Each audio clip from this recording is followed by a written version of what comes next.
I got really bad off on drugs, pornography addiction. You know, from a really young age, I just felt this void of something missing in my life and just tried to fill it with partying, sex, drugs. And so that led me to being charged, arrested, and sentenced for sexual assault. What was the first night like? Cold. I've been on the floor of my cell having my ribs kicked. I've been beaten within an inch of my life. 99% of all drugs, contraband, anything else that you find in prison comes in through the staff. Guys are running criminal enterprises from their prison cells. I was in the middle of it. I was in the middle of all of it. I wound up on suicide watch on numerous occasions. I told them the truth that I feel like I'm worthless. I feel like I'm gonna be nothing but a burden on my friends and my family for the absolute rest of my life. I just wound up having these just huge moments of revelation of who God really was. I grew up in church. I knew Jesus loved me. Everybody knows that. But I didn't realize there's a lot of people that I hurt very badly that I owe a lot of apologies to still. I've sold drugs to people, you know, I've given kids that had mamas that loved them tattoos on their faces. I'm okay with any kind of potential consequences because this might be some bombshell stuff.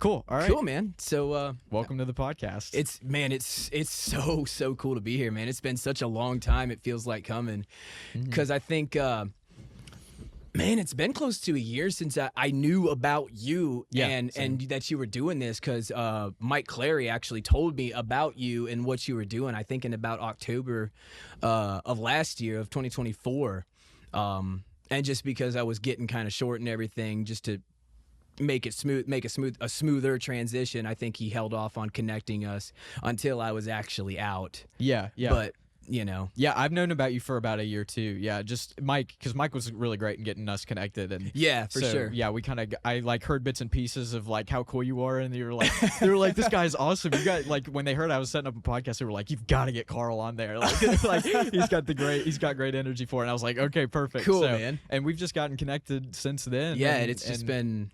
Gotten to sit down and eat together and that was just talk awesome. And get to know you. Man, that was such a blessing. That time at Chipotle, we got to praying, and the dude came up and talked to us afterwards. Man, that was so awesome. That was so sweet. That was so cool, man. He was such a cool guy. Yeah, heck yeah. Well, let's go ahead and dive into your testimony, man. Let's dive into it, man. So do you want to do like kind of ping pong it back and forth, just kind of like ask questions about the process? And basically like wherever you want to start it, we can just go from there, and I just kind of ask questions. Yeah. Within that. So I might kind of stop you and be like, let's talk about that. So do you want to just kind of like start like with like the road that like led me down to like getting into like the sinful lifestyle that I led for so many years? Yeah, we can do that. We can start that. I mean, I think that would work well, and we can kind of get to know your background too if you wanted to share just a teensy bit about that, and then we can hop into that. So yeah, man. So the background is, it's sad because it's a really common story. I was one of the kids that got, drugged to church his whole childhood sort of thing. Mm-hmm.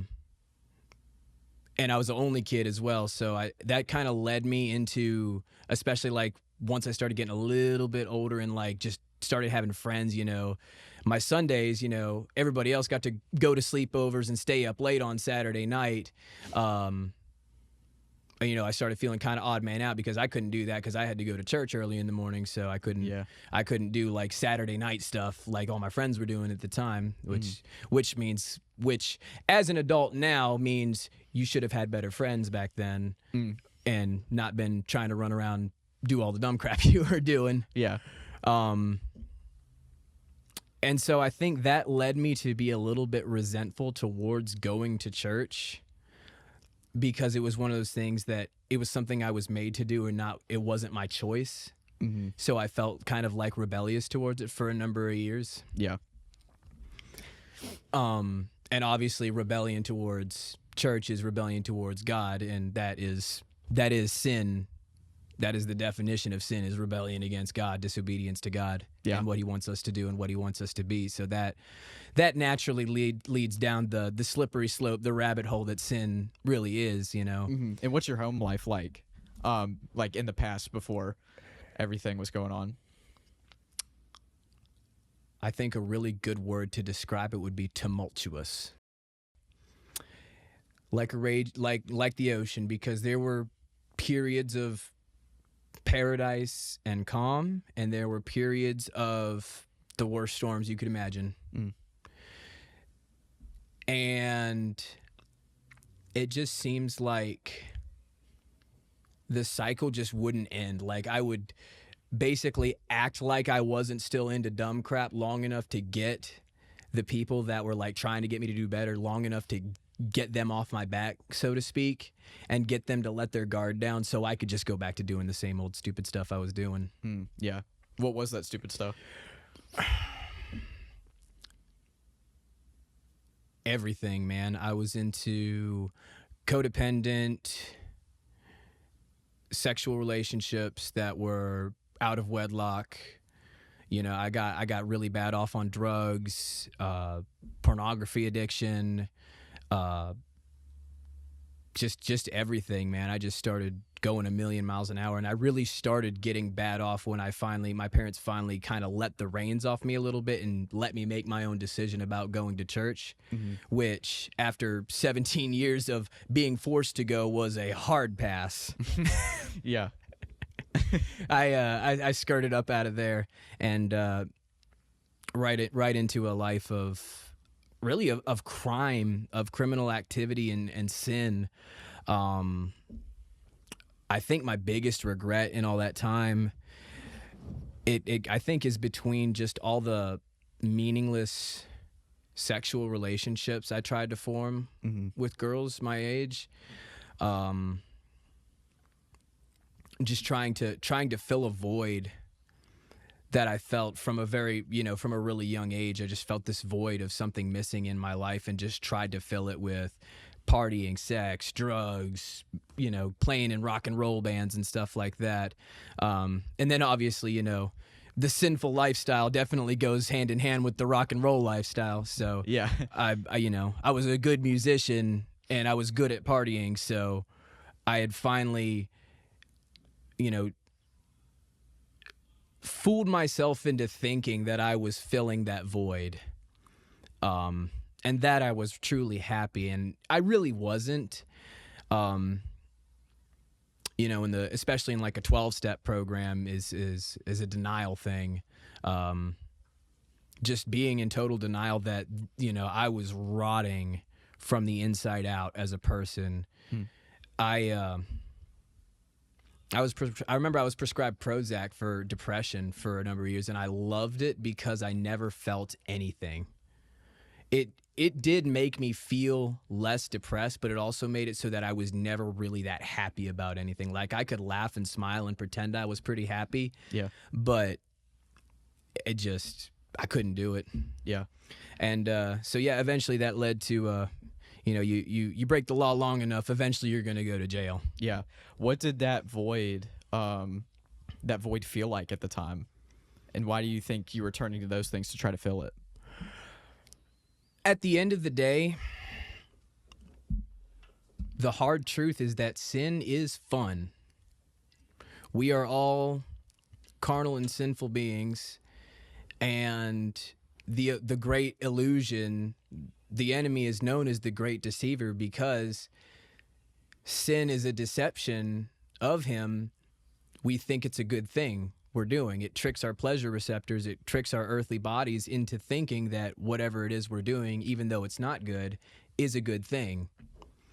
Yeah. Things, everything that you would really think of as a sin is, either mentally or physically pleasurable. Getting high. You feel, when you're really high, you feel pretty good. Yeah. As long as you're having a good time, we're not going to sit here and act like having sex doesn't feel good physically. Yeah. I'm sorry if that's a little crass for our younger viewers, but I mean, I spent a lot of years as a teenager with people blowing smoke up my hind end. And that's another thing, like people leading me to believe that what I was doing was not as bad as it really was. So that led to a false sense of security Everybody does this. The bandwagon effect is really, really tragic. Everybody else does it. So I fell right in with a crowd of like-minded individuals and just partied all the time, drank all the time. It was a mess, man, for a number of years there. Right towards the end of my senior year of high school, my last semester was nothing but elective courses. Like, it was intro to culinary arts, study hall, intro to welding, and band. I didn't have to pass any of those classes to graduate high school. Literally all I had to do to graduate, because I did work hard enough to get my coursework done early throughout my school career. So my last semester of senior year was just goof off time. Mm-hmm. And without anything really to work towards or study for, my, idle hands are the devil's playground, obviously. Yeah. So all of a sudden I find myself, and I got my first like real job that I really had some extra cash. You know what I mean? I could buy my own gas and go all over the place, and, had extra money to buy the things that I wanted, so that obviously led to buying drugs. And, I was technically underage, but, smoking cigarettes and vaping and all that craziness. Mm-hmm. And, yeah, and then just the rock and roll mentality was that I really, really like chased girls a lot. And that's what like led me into my incarceration was chasing after women and leading an immoral lifestyle, sexually. Mm-hmm. Let's go into there. All right. So do you want to like kind of like ping pong questions, or you just want me to just kind of rip the whole? Yeah, you can just keep going. I'll kind of just jump in when. So like, I don't want to put anybody's like information out there. Yeah. And like legally I can't. Mm-hmm. And I don't want to, because it's nobody's business but theirs. Like, they know what they did. They know that they did not tell the truth. They may see this. They may see me on this, and it may end up not good for me, but this is the Lord's work, and if I have to take one on the chin for that, then I'm willing to do that. For, God's took a lot of them on the chin from me being a jerk. So I'm okay with any kind of potential consequences, because this might be some bombshell stuff. Yeah. So yeah, right before senior year, I got into a dating relationship with a girl. We went out for a couple of months. Just, the summer fling, the pre-senior year summer fling. They, you see it in the movies and everything. It was kind of like a movie. It was a great little relationship. Eventually, I kind of had a bad boy attitude at the time. I had the rock and roll thing going, so her parents really didn't like me, which good for them. Good for them. They had good instincts at the time. And so that seemed to just like drive.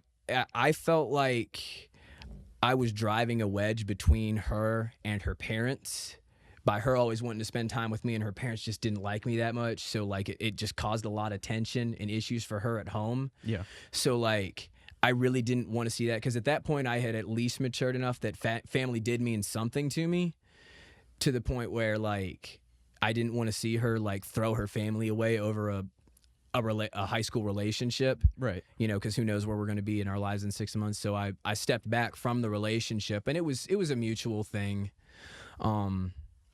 It was fairly peaceful, actually. Gave the shirts and stuff back, all that sort of thing. Mm-hmm. And then a couple of months after me and this girl broke up, I actually wound up meeting up with and having a one-night stand with a coworker of mine, with where I was working at the time. And turns out the coworker that I had a one-night stand with was friends with the girl that I had dated. They went to school together. And so they got this plan going. I don't know exactly the details. I was never really filled in 100%. But they came up that they were going to accuse me of sexually assaulting them.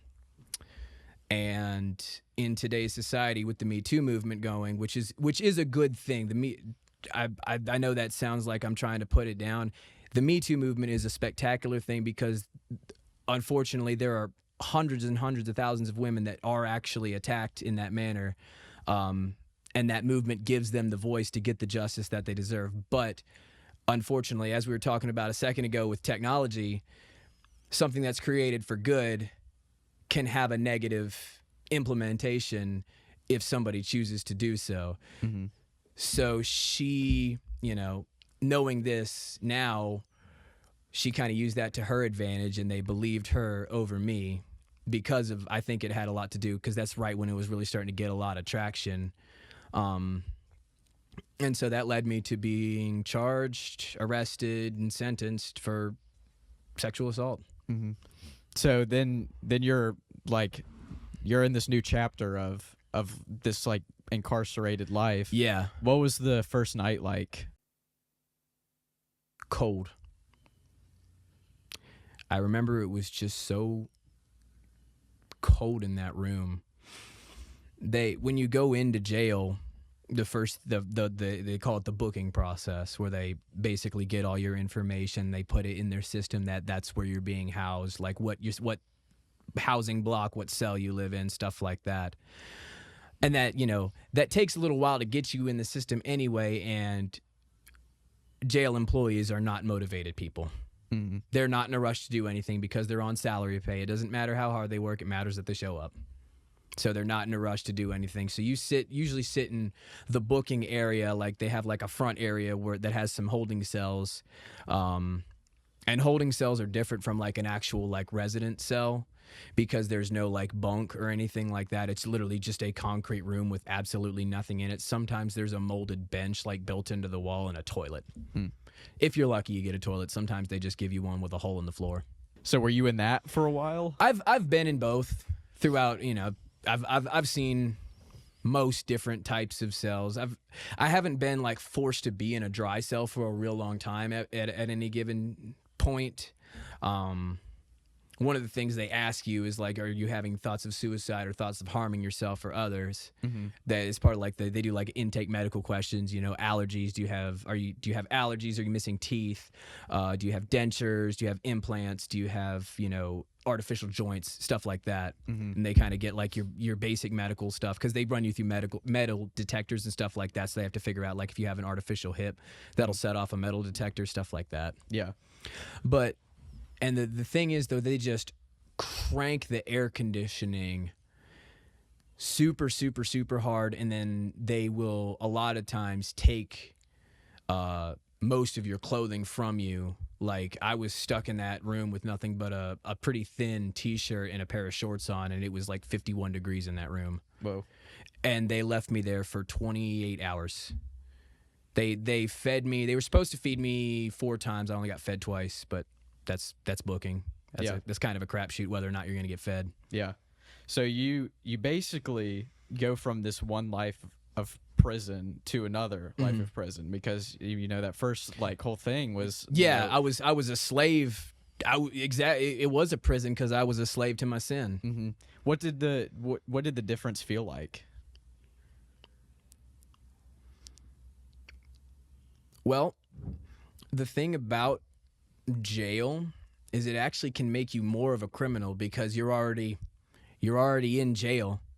That's the end of the road, Yeah. What else can they do to you? You're already in jail. and that's on the inside, that is definitely a motto a lot of guys use when they're getting ready to do something stupid. Yeah. That's what are they gonna do? Put me in jail? Yeah. Yeah. Right. Yes, I've been to 6 correctional facilities. Okay, cool. Yeah, so what was life like while you were incarcerated? Like, it kind of depends on, like, the reason I said that is like each prison was like a different mini life within a life, because they're so different. Yeah. Like, you have to like get there and like learn the routine, how things run, and then you adapt and find your own routine and just try and get through the days as fast as possible. Right, yeah. By any means necessary, which by any means necessary led to worse problems, which we'll surely get into soon. Yeah. Well, you were in there for a while. Yeah. So, you had a ton of time on your hands to think about things. What were you thinking about in this whole process? How are you feeling?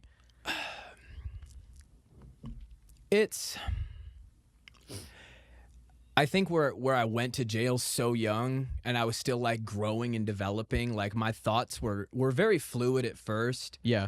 How old were you at the time? I was 19 when I went in. Okay. And came out at 26. Yeah, okay. So. Yeah.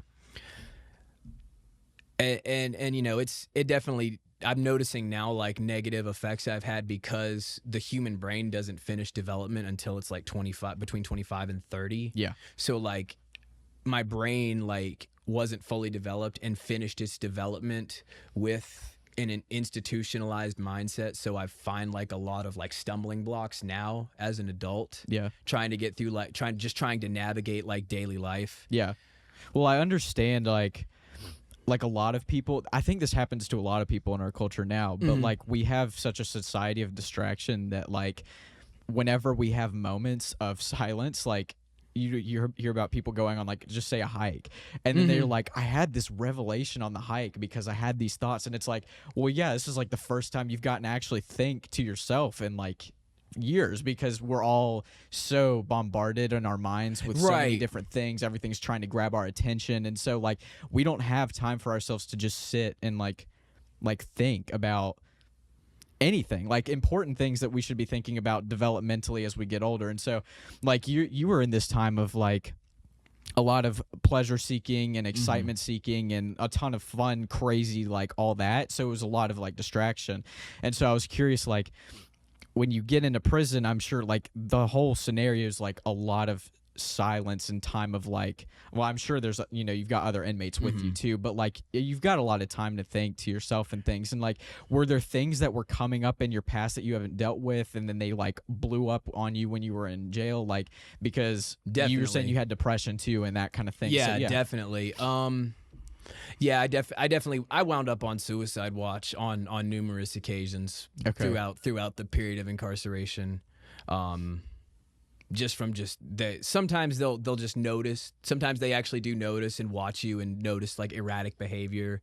Like they're trained to look for it, because if one of them slips by and manages to kill themselves inside, it makes them look bad, so they have to pretend like they care. Yeah, right. Okay.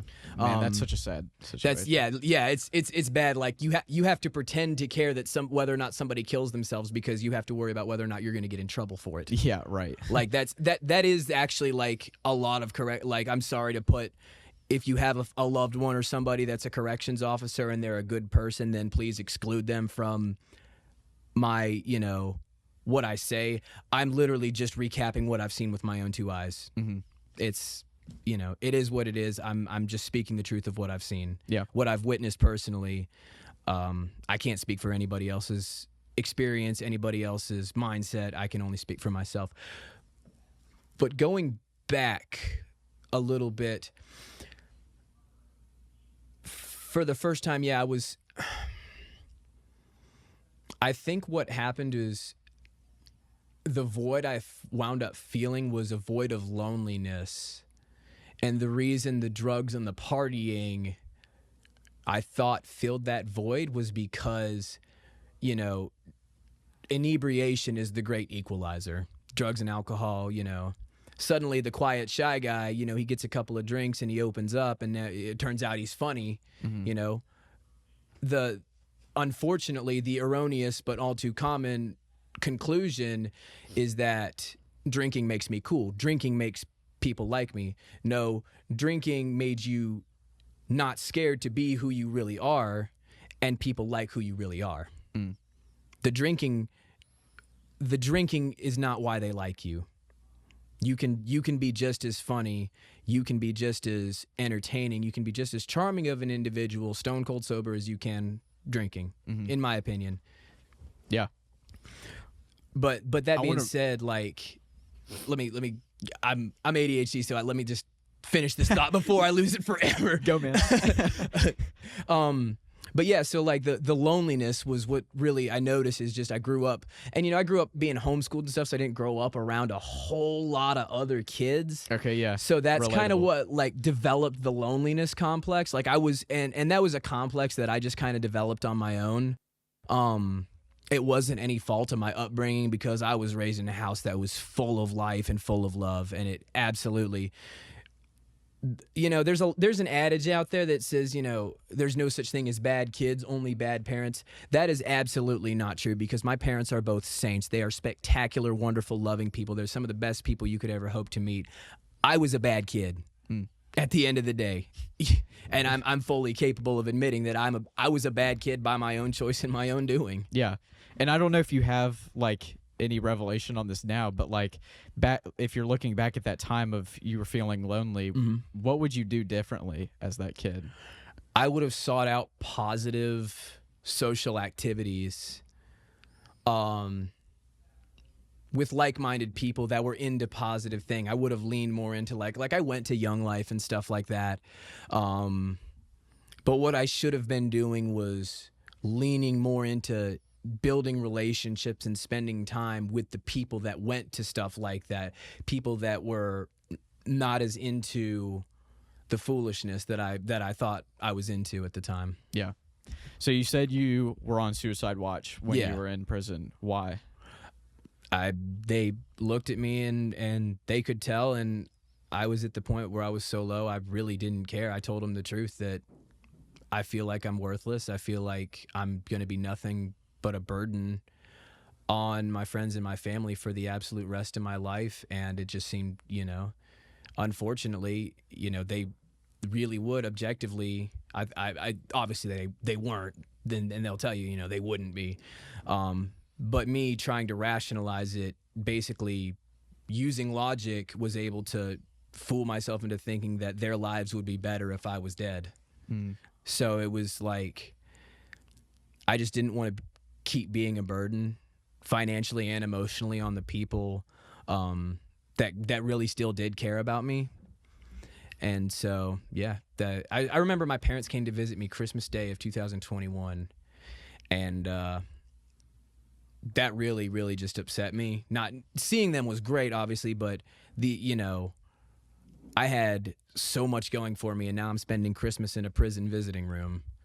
That's a really hard pill to swallow, because I had college prospects and all that stuff. I had at one point I could have actually really made a successful career in either psychology or music, but those because of the incarceration and when it happened, those just kind of got yanked out from under me. Yeah, before I got a chance to really explore them.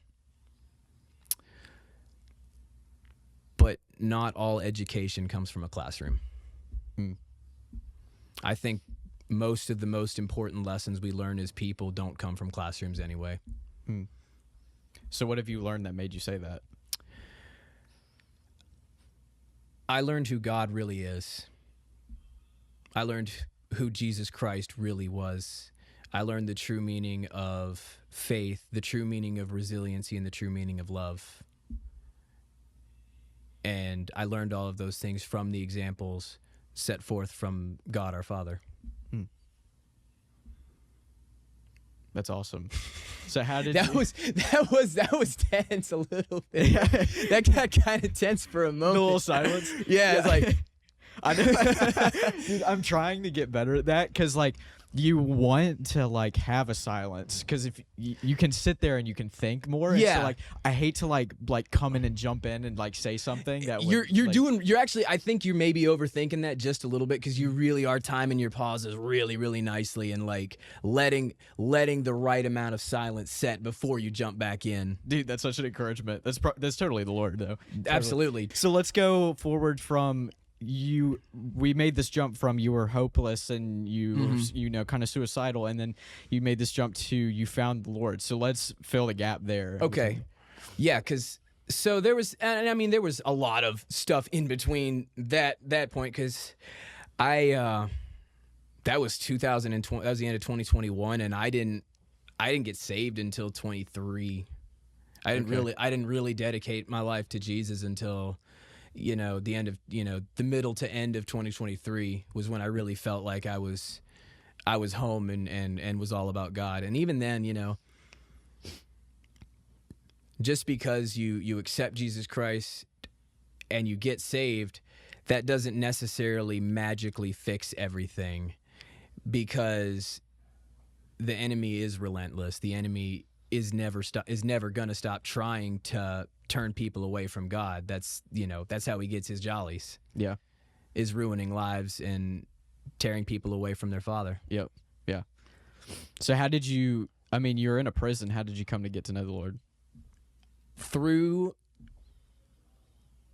I've always been kind of a by any means necessary guy, and one thing, the music, obviously growing up playing music, I love to, and the first 2 state prisons I was at, Augusta and Bland, both had opportunities for me to continue to play music, and that's kind of what I leaned on, a lot of it, for like my sanity and my mental health's sake. Yeah. That's why like they shut all those programs down when the pandemic hit. The music and stuff that got taken away from me, and that was like my main like cathartic release of negative emotion, was playing music still. I went to Augusta, stayed out of trouble for the most part there, and so different prisons have like different security levels. So I moved from Augusta was a higher security level than Bland. So I acted good enough that they let me go to a lower security level. So there's like more stuff to do there. There's like, it's a better place to be in prison, I guess. It's okay. Yeah. I mean, there's no such thing as a nice prison, but there's definitely levels to it. It's a nicer prison. So you're saying like there's more like activity wise things? Yeah, like there's more opportunities. Like they have a bigger and better rec yard that has like more, they had a better weight equipment. So, well, Augusta had a better weight yard, like outdoor area than Bland did, marginally better. They were both pretty good though. Pocahontas was okay, but not as good. Gotcha. But yeah, so I went to a lower security level at Bland, and a lower security level means lower security, more contraband, more foolishness is flowing in, either by corrupt guards bringing it in or inmates bringing it in. Oh, really? Yeah. Okay. Most of the time, and again, for those who work in corrections, this is going to be a gut punch. 99% of all drugs, contraband, anything else that you find in prison comes in through the staff. What do you think they're getting from it? Money. Just from the outside? Yeah. Yeah. Guys are running criminal enterprises from their prison cells. Wow. Even in the Virginia DOC, like you got guys, and especially now, again, technology, with Venmo, Cash App, Apple Pay, all that sort of stuff, you can just make a phone call and say, hey, add this person's cell phone number and send them $20, and this guy in here is going to give me some drugs. So it basically eliminates the paper trail. It used to be a whole barter system. You had to like trade commissary and stuff like that for it, because they do have like prison food that they cook at the prison is bad, always, forever, period.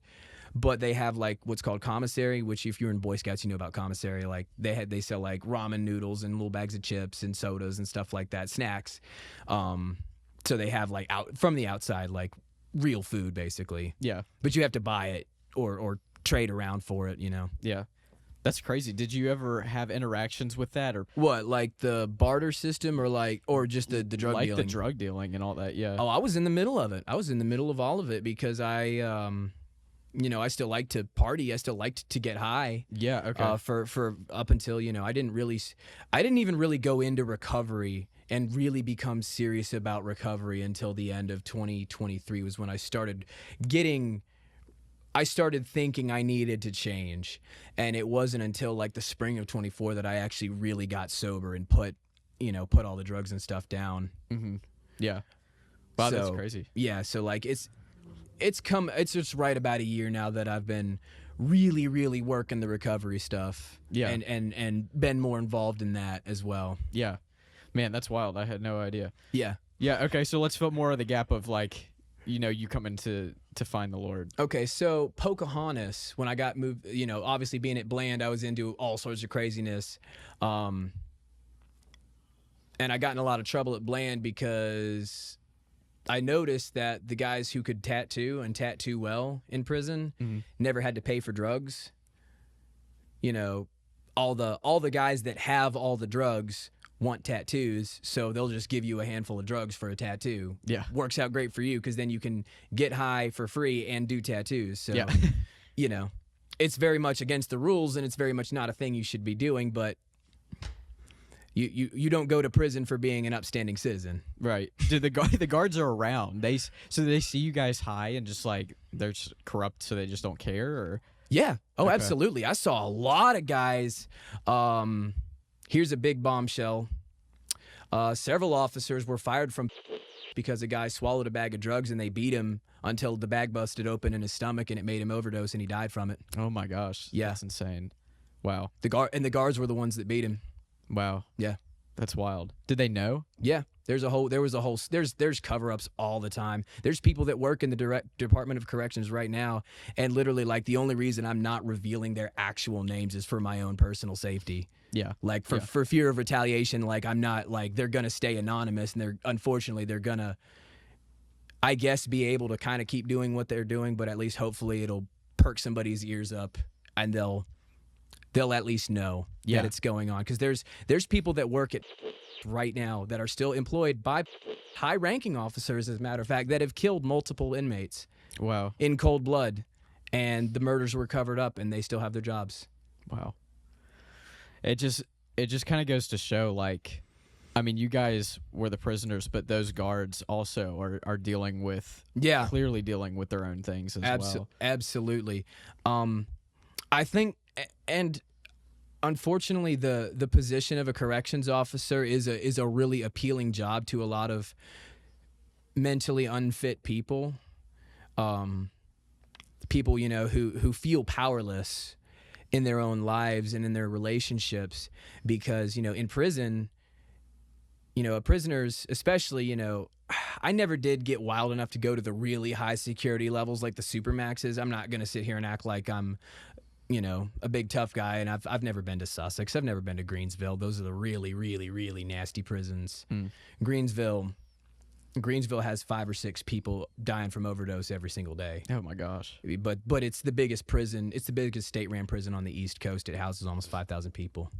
I almost wonder if, like, you know, there's so much corruption in all that system that, like, you know, they don't want to feed y'all. Like, they don't want to feed people who are in prison. Like, it's all tax money going in. Like, it's just like a liability is how they see it. They don't see it as like, man, like, I mean, look at you. I mean, you're back, you're out, and you're doing so many beautiful, productive things and, like, turn things around. But they don't see that. They just see liability. Oh, absolutely. They just see it's so funny because, you know, I have so many restrictions that are still on me now, and I mean, I get why the restrictions are in place, and I don't have a problem with the fact that they're there, because I know all I have to do to get rid of them is just continue to be who I am now. Yeah. Who continue to be the person that God made me into, if that makes sense. Yeah, for sure.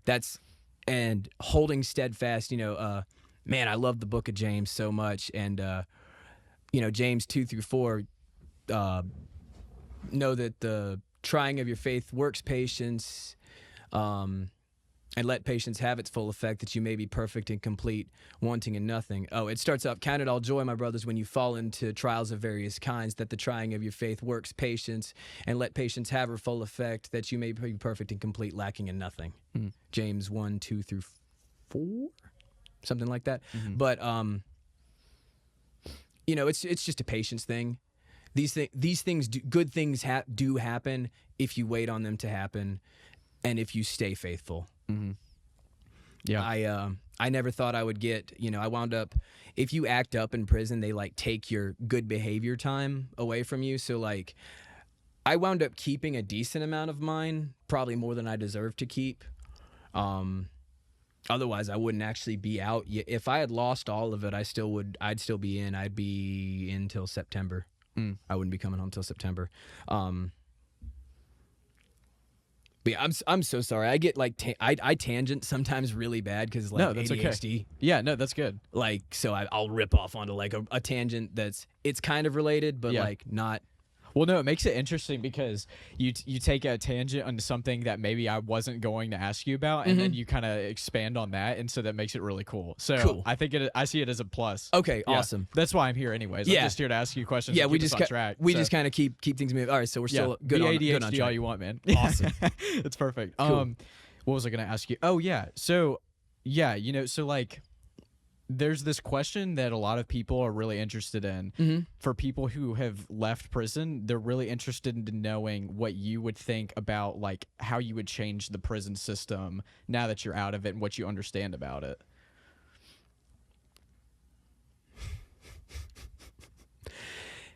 If we were to sit here and I were to tell you everything I wanted to change about the prison system, I'm telling you right now, that camera would be out of batteries. That computer would be out of batteries. Heck, we'd be here so long the pop filters would start dry rotting on us. All right, give us a top 3. The first thing, more stringent mental evaluation for officers. More strict and more competent evaluation for the mental state of the people that they're hiring, because they are hiring people like, there's one guy who works there that I especially, and I had a lot of problems with him, especially when I was in a particular pod called A3 in prison. That's enough details. If he ever does come across this, he'll know who he'll know who he is, but I ain't gotta say his name. Yeah. He'd be like, keeping it risky. just easing out there just a little bit. Yeah. But yeah, because a lot of these officers, man, are sick people. Like they don't, like, not sick as in just like, it's not their, they don't realize that they're sick and they're doing it because they can get away with it. They don't understand why they're doing the things they're doing. So I do have a degree of compassion for them. I don't know if compassion's the right word, maybe empathy. Mm-hmm. I'd say compassion. God would want me to say compassion, so we're going to say compassion. Cool. Yeah. So yeah, the big thing would just be like more thorough and more strict, like mental evaluation. Yeah. To see what kind of mindset these guys have, because you have a lot of these guys who are, 21, 22 years old, couldn't hack it as real police officer, couldn't hack it in the military, something like that. They have some sort of physical condition that prevents them from going into that field. So they feel like corrections is like the closest thing to that they can reasonably do. Yeah. But these guys have just these horrible complexes, these like Napoleonic complexes. And they, you have inappropriate mental complexes combined with a gang mentality, like a mob mentality almost, because like our armed forces members and police officers, they're very much about officer unity. Mm-hmm. They're brothers, they're brothers in arms, so to speak. They have a whole thing. It's kind of cute, really. Yeah. Well, like, I don't know if you know about this. You said something about psychology. This was something I'd read up on, but there was like some prison experiment that was done back in like, I think the 70s or something. Mm-hmm. But they had gotten just random college students to get together, mm-hmm. and they named half of them police officers and half of them inmates, and the whole thing went to crap. Man. Did you hear about that? Yeah, I know and by the end of it, yes, I know exactly because they were like making each other like go sit in the closet for like hours and like it got really crazy. It got super out of hand. Yeah, and like that is prison in a nutshell, but it's so much worse because you've got these guys. Imagine this. You're sitting there in your living room, and all of a sudden somebody who you don't know, you may have seen him before walking around, but you don't really know him, walks into your living room and starts just tearing it apart. Breaking stuff, looking through drawers, making a mess. And just trashing your place, man. Mm-hmm. Compassionate beings we are, that would still, I don't know about you, but that would still annoy me. Oh, yeah. Very seriously. much. Yeah. Now picture you're upset about it, but you can't do anything about it. You can't even say anything because if you say or do anything about it, it's going to make it 100 times worse. Mm.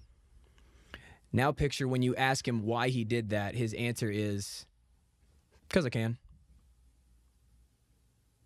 That's the reality of the mindset of a lot of corrections officers. Yeah. Wow. It's insane.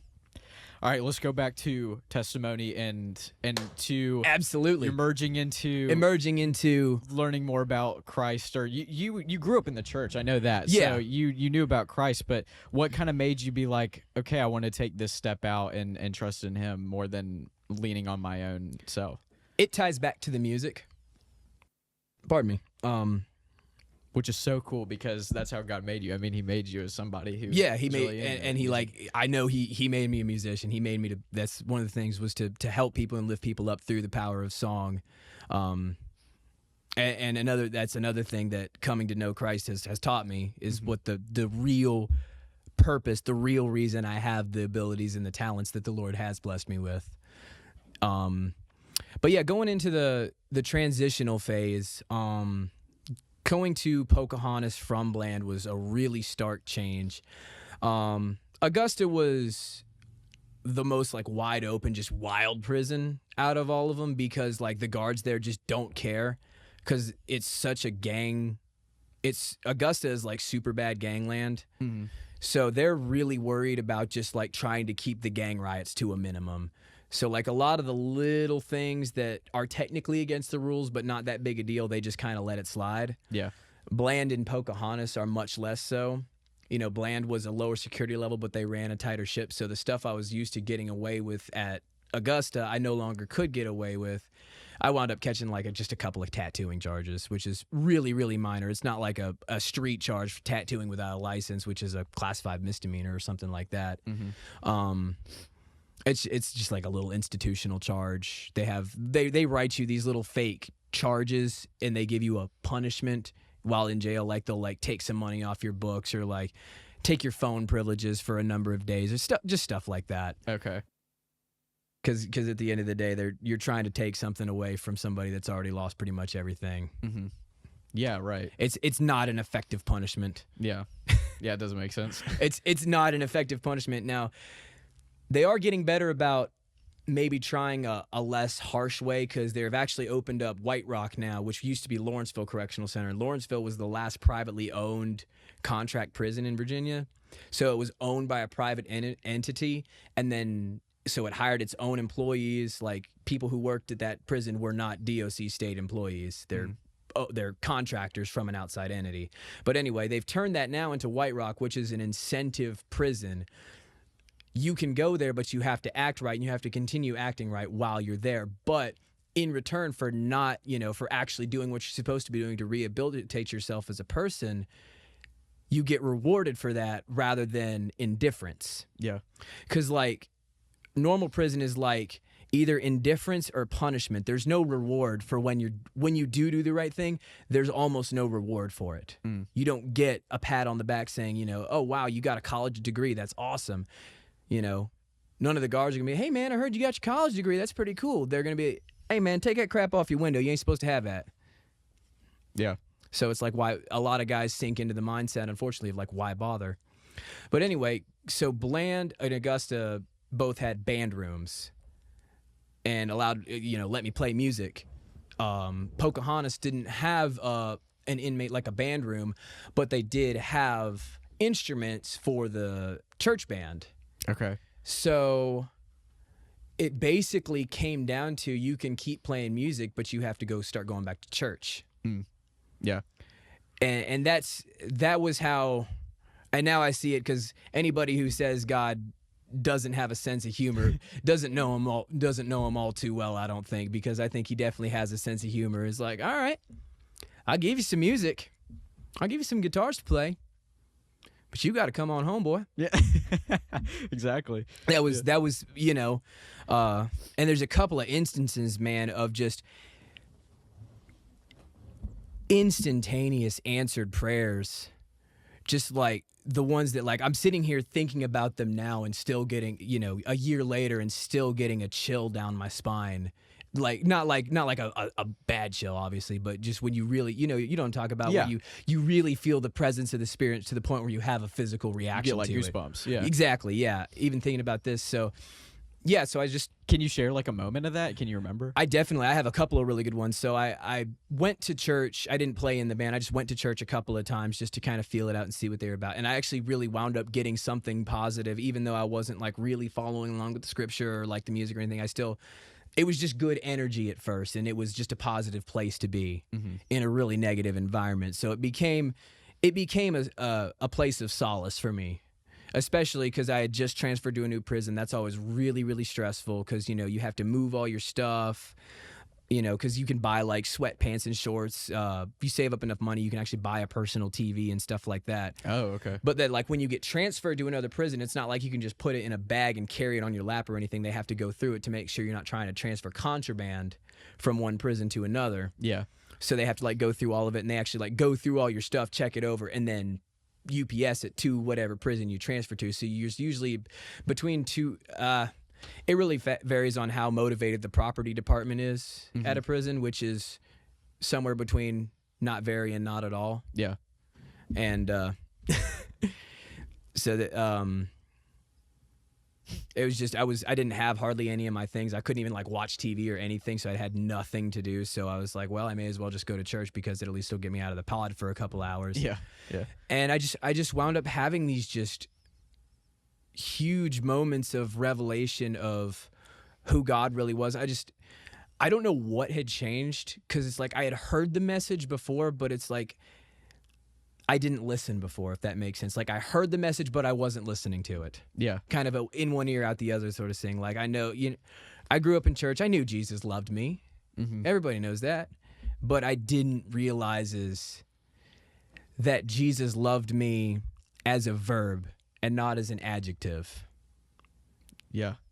If that makes sense. 100%. You know what I mean? Like there's love is a beautiful word because it can be a feeling, but it can also be an action. And just a really, really spectacular church group at Pocahontas, and still, man, just all the just welcomed me with open arms. The chaplain, Dr. Hunley, God bless that man. What a warrior for the Lord, for the kingdom, man. Just always.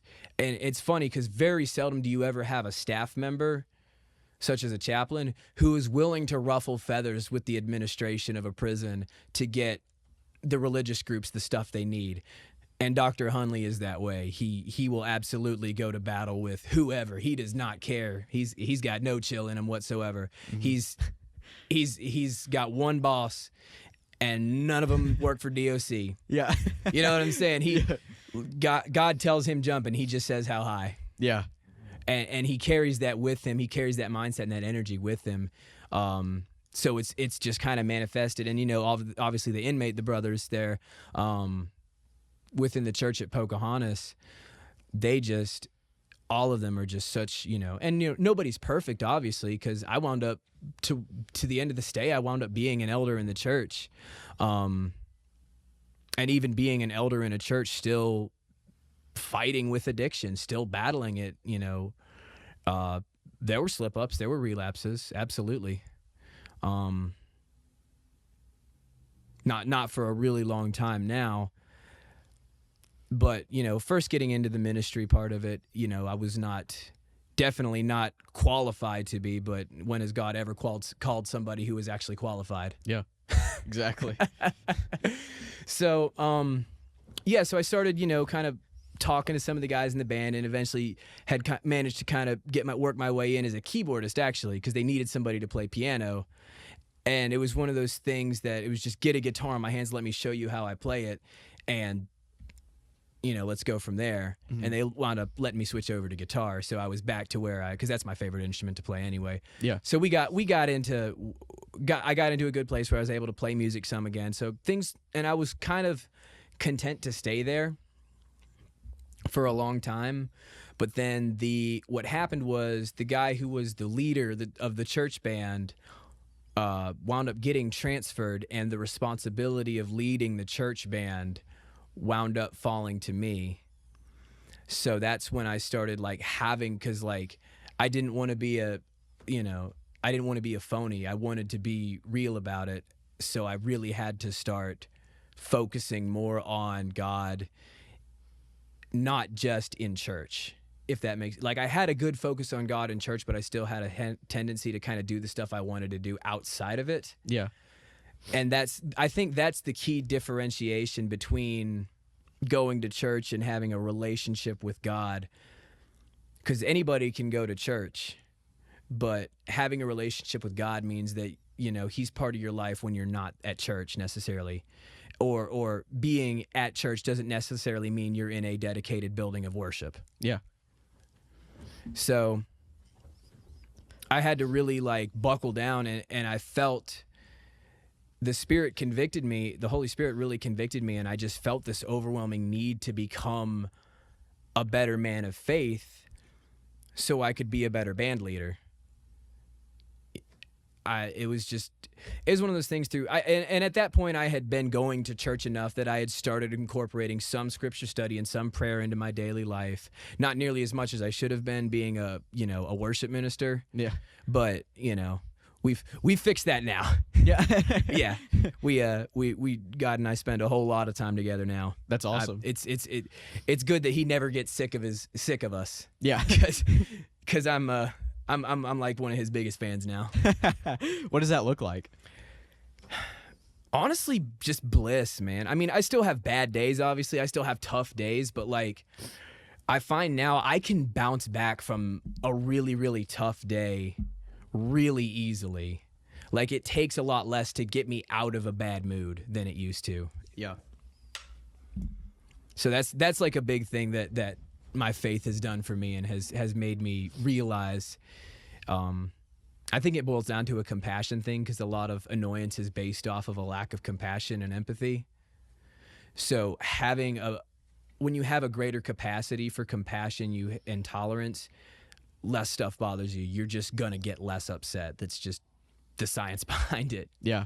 What is Kiros? What was their place in your life? Well,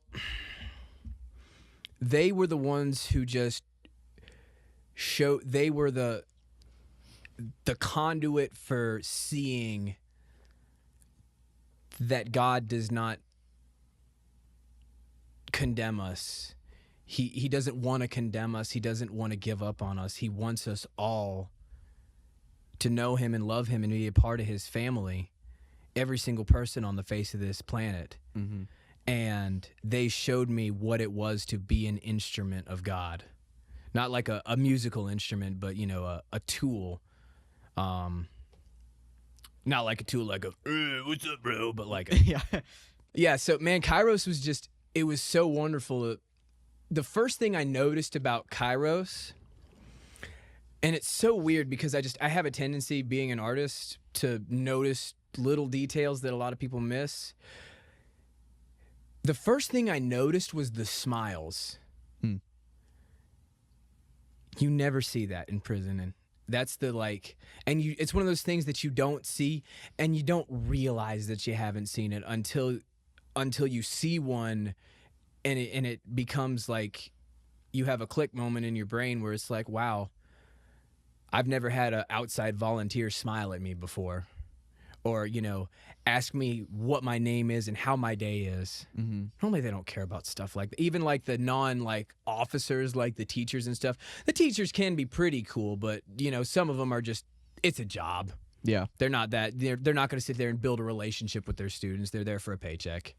They're there to teach guys who are in prison how to weld, do construction, stuff like that, so they could have a chance. They have a chance when they get out, at least. Yeah. But anyway, the biggest thing was just the smiles, man, and the love that was pouring out of these guys, these total strangers. These guys don't know me from Adam. Why the heck is he smiling at me? Yeah. Doesn't he know that I'm a terrible person?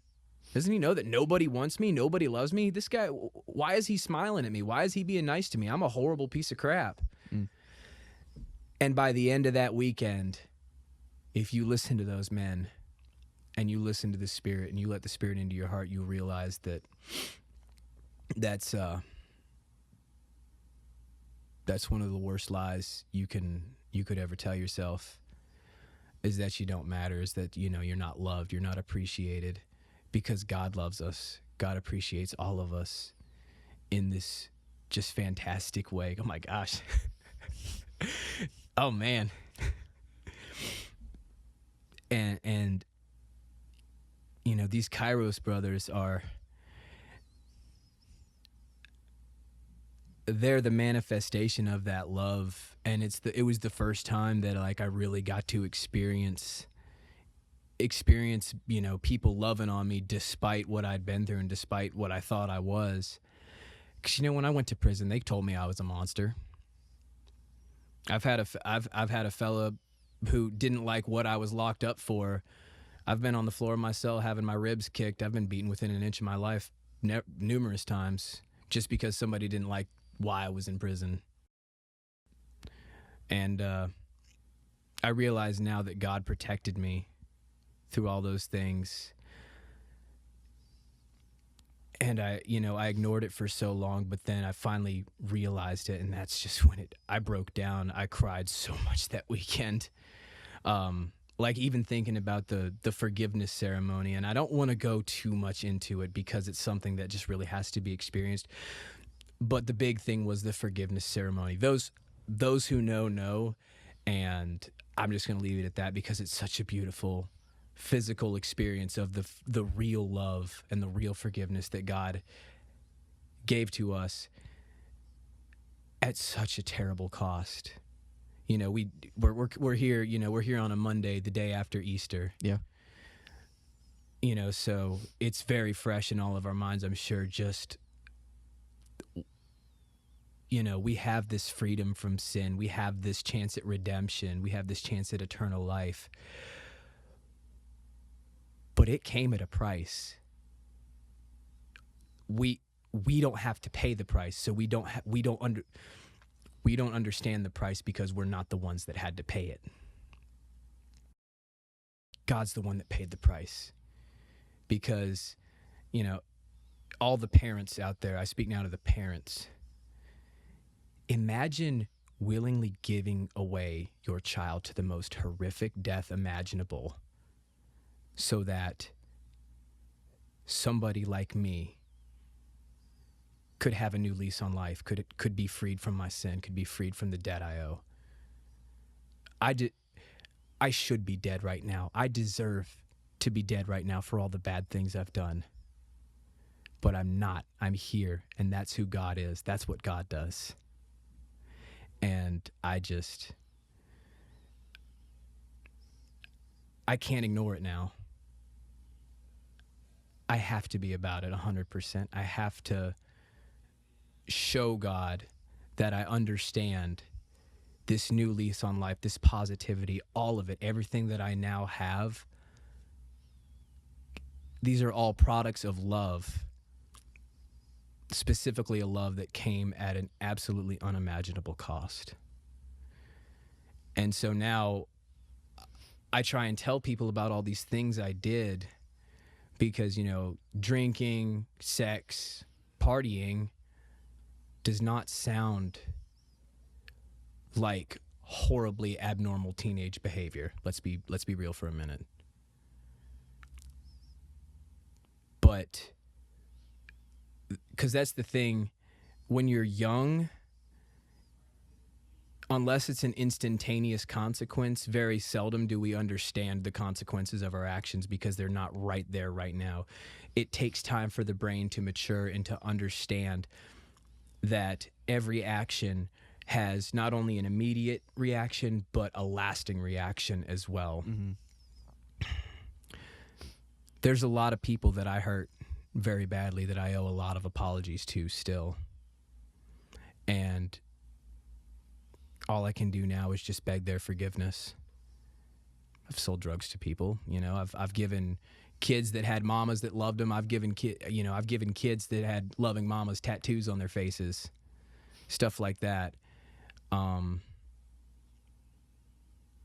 And so now it feels like my duty to just be who God wants me to be, not who I thought I wanted to be. You know, there is safety in surrender. There's safety in listening to God, because the problem with a lot of people have is they talk at God. They don't talk to God. They tell God everything they pray. They tell God everything that's wrong with their lives, and then they hang up before God gets a chance to tell them how to fix it. Mm-hmm. We already have the keys to the kingdom. All we have to do is open the door. The sacrifice has already been made. The debt's already been paid. All you have to do, the check is already in your hand. All you have to do is endorse it and take it to the bank. And what I mean by that is you have everybody, I speak now, I'm going to look at the camera as I say this. You can be saved. You have salvation. The debt's already been paid.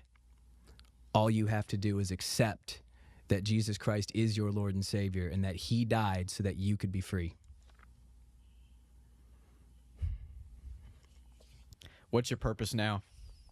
You and the what's your purpose now? It's gotta be asked. You knew it was man. coming. This is the main one. I'm gonna tell you the same thing I told you the last time you asked me this. Yes, Lord. You know, shout out Brother Country, man. He's 2 words that he came up with, man, and that is the purpose now is just to say yes, Lord.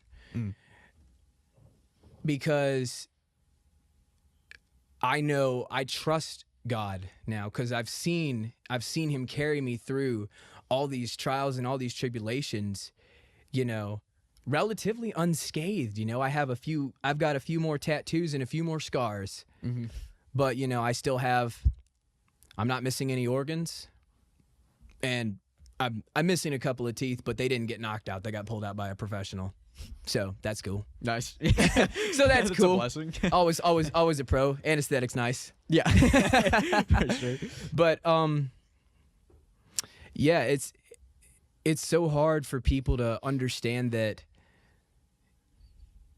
God really does work in mysterious ways, but the more you lean into him, the more you're going to become in tune with the ways that he works, being able to see. Because now, like, I can see something like as mundane as like a flower growing up through a crack in a sidewalk. I see God in that, because look at this tiny little plant that, you know, this concrete is meant so that nothing grows here, period. But somehow this little bit of life has managed to push through this block, and you know, life has pushed through the block. And I think that's kind of a good metaphor for our own lives. You know, there's so much out there is meant to silence us and cover us up. And that message of hope, you know, there's so many people here that hate the idea of somebody like me going on something like this and telling people there is hope. If you could say like anything that you wanted to say this was like the bullet point of the entire message that you're trying to convey here in this conversation, what would that be? I would quote the last couple of lines from Rocky IV. All right. Let's hear it. You know, when I came here, I saw a lot of people didn't like me, and I didn't like you guys either. But during this fight, I saw a whole lot of changing. And if I can change, if you can change, anyone can change. That's epic. That is epic. I had to hit the Rocky IV, man. So cool. I had to. I couldn't not, man. That was like the response to that. That's awesome. That was that. I had hoped that there was like a bullet point. Like, if you could summarize, nobody is beyond saving. Nobody is beyond redemption.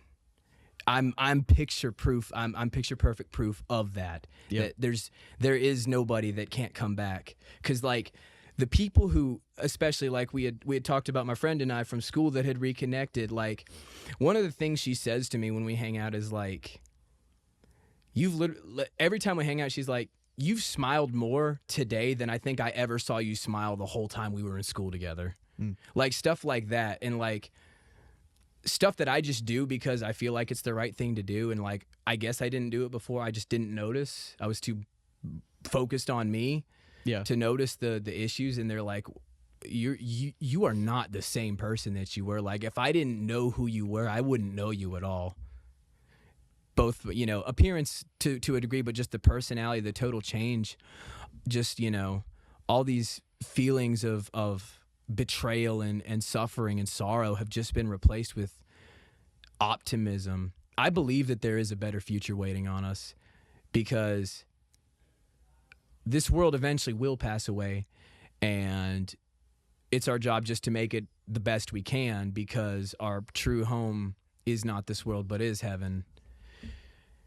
So I don't fear necessarily the end of the world, because the end of this world just signifies the beginning of the forever kingdom, which is a pretty cool thought.